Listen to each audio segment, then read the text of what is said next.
The year 1995.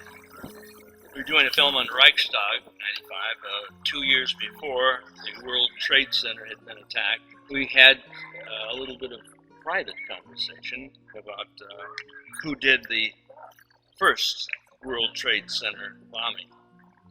The FBI had an informant in among the terrorist group on the World Trade Center car bombing February 26, 1993. And Salam, a former Egyptian officer, 43 years old, was commissioned by the terrorists, he was one of the terrorists, to put the bomb together for the bombing of the World Trade Center. And he went to his FBI superiors. He said, "We're going to use a dummy bomb, aren't we?" And they said, "No, we're going to use a real bomb." Well, Ted, wasn't this guy a terrorist hired by the United States government, hired by the FBI? In fact, did they not, in fact, give him monies to buy the bomb which went into the World Trade Center? He was an informant for the FBI against the terrorists, and he wore a body mic on their instructions when he met with the terrorists. And unknown to the FBI, he wore a body mic when he met with the FBI. And fortunately for him, otherwise he probably would have been prosecuted himself. This came out during the trial, and it appeared in the October 23, 1993 New York Times. This information I'm telling you right now. And so he was told to put the bomb together by the terrorists. The FBI told him, "No, we're going to use a real bomb. We're not going to use a dummy bomb." And the FBI not only furnished the ingredients for done and knew in advance that they were going to bomb the World Trade Center car bombing with the car bomb, they furnished the ingredients for the bomb. Well, this is a sting operation, wasn't it? The sting operation, yes. But nevertheless, sting operations can go down without using real bombs. There were 6 people died in that bombing. I think 1,000 people were injured and $500,000 in damage. $500 million. $500 million? $500 million. And there's just absolutely no excuse for this. But that's all part of the ploy by the government, this covert government criminal enterprise. I call it rogue government criminal enterprise. It's all part of the ploy by them. After that, of course, the car bombing of '93, Oklahoma City bombing, and then 9/11, and then all these terrorist acts were designed in order to set up Homeland Security, pass the Patriot Act, and take away many of our constitutional rights and civil liberties. Now, the Homeland Security Act was put together on the same line of thought as was done in Nazi Germany after Hitler's people burnt down the Reichstag. So they passed the Enabling Act, and our Homeland Security Act is in fact the Enabling Act. In fact, they're even using some of the same words. So we're talking about setups. This year from the FBI, you know how some of these guys work now. So are you telling them that this is an inside job, and these the whole terrorist operation happened when Sheikh Omar Abdul Rahman's terrorists were literally given passes, visas, to come into the United States? The State Department they give out the visas, don't they? So if they give out the visas and they're known terrorists, and then they infiltrate the terrorist operation with Ahmad Salem, a former Egyptian army officer, this whole damn thing was by design. Absolutely. The whole terrorist movement is by design. As I Tell said, them. the whole terrorist movement is by design to set up Homeland Security, pass the Patriot Act, take away our constitutional rights. It's all on the drawing board. It was on the drawing board. The car bombing of '93 was just the first step. There weren't enough people killed in order to pass it. So then they had to come along and have Oklahoma City. I think there were, 168 people died? Yeah, children too. In Oklahoma City.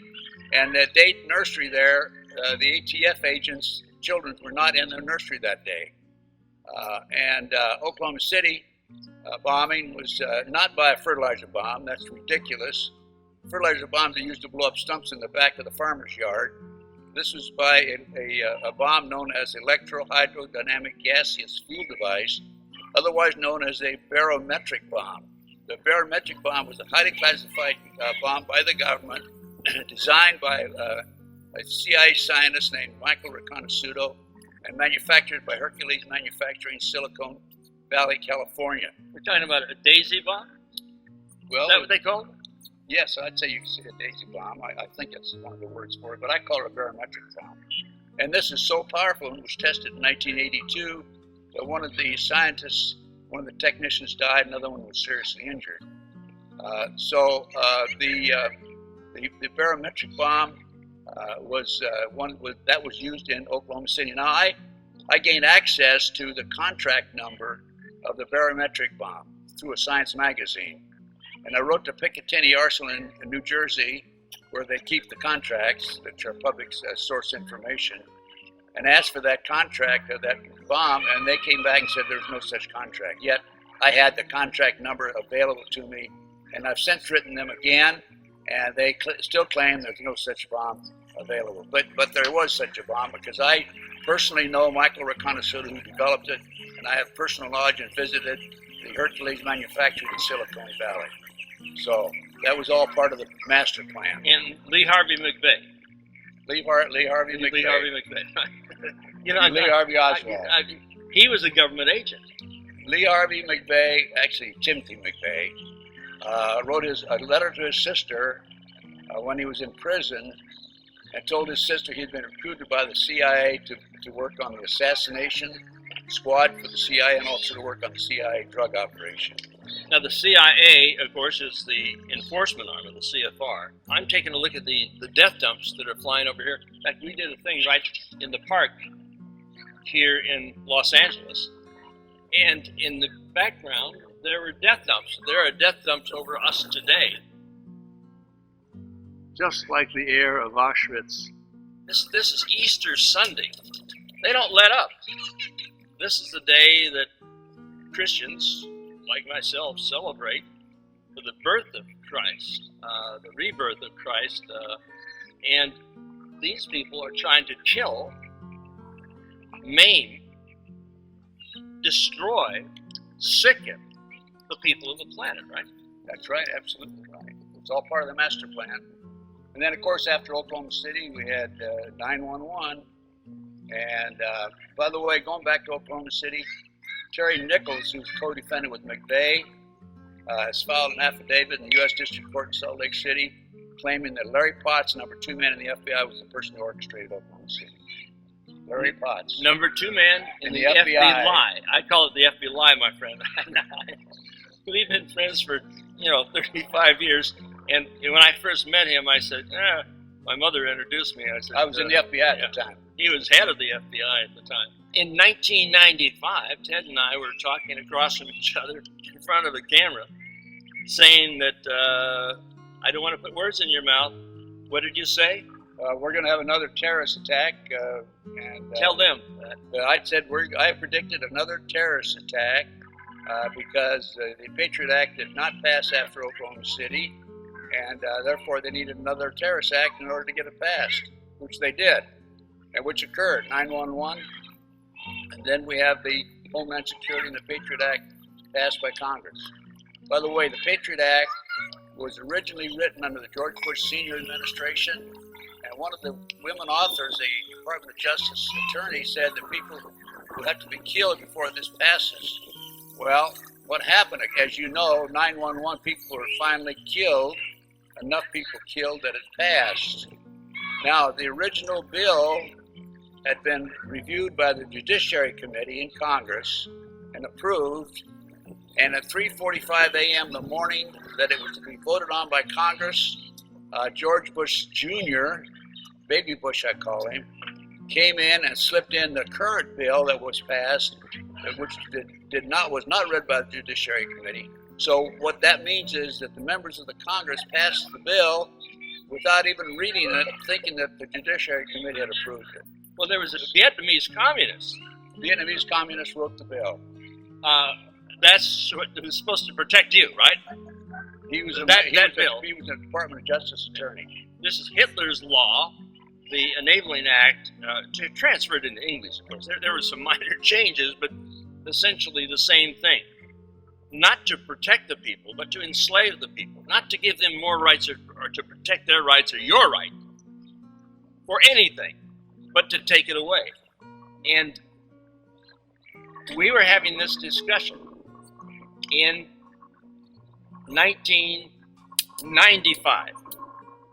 And we were saying, yeah, I agreed with him. I said, yeah, this thing is coming. Damn, they're going to do it again. And then I was on September 11th. I got a phone call from you. And you said, they've done it. They've done it. We were expecting it for 6 years. They did it. And then I said, I'm on it. I'm in the studio. We're editing it now. I said, what do you mean editing? I said, yeah. I was picking out clips and we're editing that night. That night. We did Illuminati 911. Oh, is this Illuminati-like? Absolutely. Reichstag was burnt down. They blamed it on the communists. Right. And then they took on the German people. That made Hitler the Führer, right? He gave them what this government and the FBI is giving you. Are they screwing us? Let's put it this way. They're taking all the steps necessary in order to take over our country. I understand that recently there's a bill that's been introduced in Congress that anybody says that 911 is an inside job could be prosecuted. What about the First Amendment to the Constitution, freedom of speech? What's going on here? I mean, any congressman that would even think of introducing that bill, got to be a traitor to our country and a traitor to the Constitution. That's just part of the bill. That's just part of what's going on. This whole thing is orchestrated. The New World Order has orchestrated the destruction of the middle class. That's the backbone of America, the middle class. That's the strength of our country. And they have destroyed it. And they're working overtime to destroy it. Going back to 1996, when they established GATT and NAFTA, companies moved out of the United States, allowed traffic to come into this country from Mexico, allowed drugs to come in. Drugs are being poured across the border by the truckload right now because of GATT and NAFTA. These Mexican semi-trailers are coming in loaded with drugs. And our government is allowing it to happen, destroying our country, a great country that we had, the greatest country in history, and they're destroying it.